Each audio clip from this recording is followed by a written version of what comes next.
Thus, the earth mentioned in Genesis chapter 1 verse 2 was not in the same condition as when created by God originally.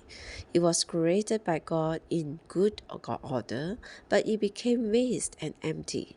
The word became in the same word as used in Genesis 19:26, which says that Lot's wife became a pillar of salt. She was not a pillar of salt, but she became one.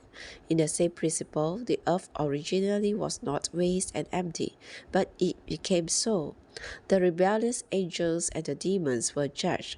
When God judged Satan and the universe that was under him, God also must have judged the angels which followed him and the living beings on the earth during that age, which joined him in his rebellion.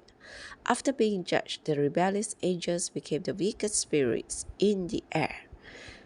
And the living beings became disembodied spirits, the demons lodging in the water with which they were judged. Though Satan, the rebellious angels, and the demons were all judged by God, they are still moving and working today, because the judgment upon them has not yet been executed. One day it will be fully executed. Today, Satan can still go to God to accuse God's people.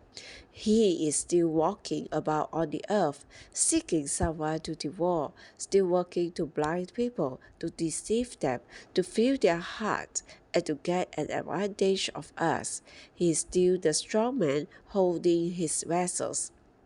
The rebellious angels are still the world rulers of this darkness. Some fallen angels are now imprisoned into judgment, and the demons are still the unclean and wicked spirits working on the earth. The judgment upon them all needs to be executed. God has judged Satan and all his followers, but this does not mean that God executed his judgment at the time he pronounced it. To condemn is one thing, to carry out the condemnation is another thing. God judged Satan and his followers before Adam was created, but the execution of this judgment is still going on.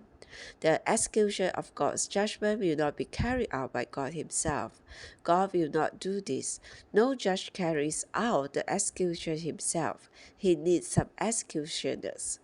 Who will execute God's judgment upon Satan and his followers? The executors will be the Christians, the church, the overcoming believers.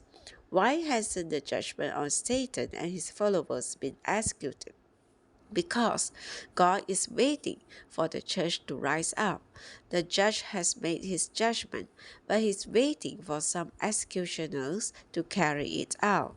In Revelation 12, we see that the overcomers will execute God's judgment upon Satan. Moreover, day by day in our homes, whenever we are victorious, our victory is an execution of this judgment.